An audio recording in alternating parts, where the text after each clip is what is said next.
صلو علی الحبیب صلی اللہ علی محمد صلی اللہ علیہ وآلہ وسلم۔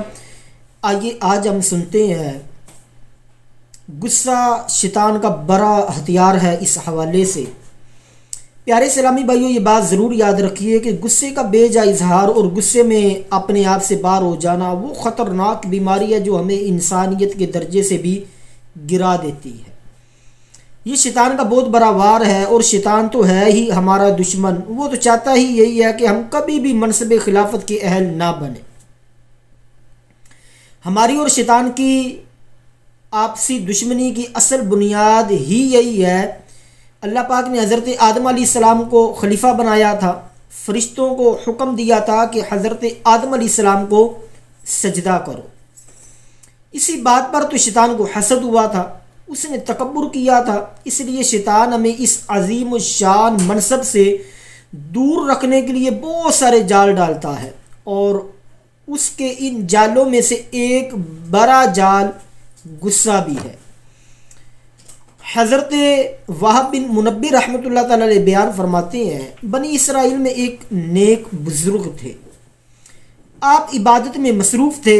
شیطان نے انہیں بہت طرح سے بہکانے کی کوشش کی، ان کی توجہ عبادت سے ہٹانے کے لیے کافی کچھ کیا، مگر وہ نیک بزرگ تھے، اللہ والے تھے، ان پر شیطان کی کوئی چال نہ چل سکی۔ آخر تھک ہار کر شیطان جب واپس جانے لگا تو اس نے بتایا، میرے 3 جال ہیں۔ نمبر 1 بخل یعنی کنجوسی، نمبر 2 غصہ، اور نمبر 3 نشہ۔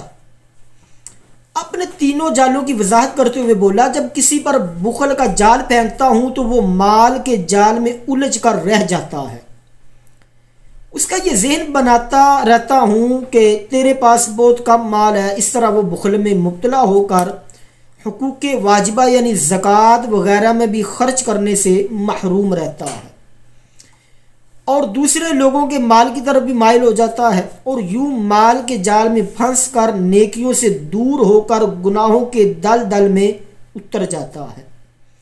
جب کسی پر غصے کا جال ڈالنے میں کامیاب ہو جاتا ہوں تو جس طرح بچے گیند کو پھینکتے اور اچھالتے ہیں، میں اس غصیلے شخص کو شیاطین کی جماعت میں اسی طرح پھینکتا اور اچھالتا ہوں۔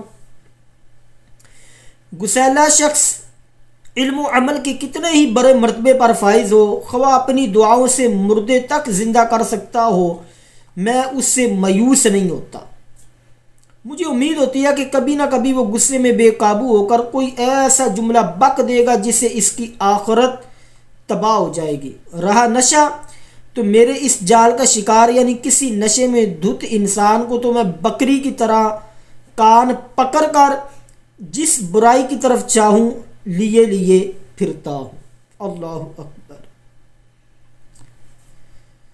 تو اے میرے میٹھے اور پیارے اسلامی بھائیوں، جب بھی ہمیں غصہ آئے تو ہم نے اپنے غصے کو قابو میں رکھنا ہے۔ اللہ تبارک و تعالیٰ کی ذات مجھے بھی اور آپ کو بھی اور ہم سب کو اپنے غصے کے وقت اپنے آپ کو قابو میں رکھنے کی توفیق عطا فرمائے۔ صلو علی الحبیب صلی اللہ علی محمد صلی اللہ علیہ وآلہ وسلم۔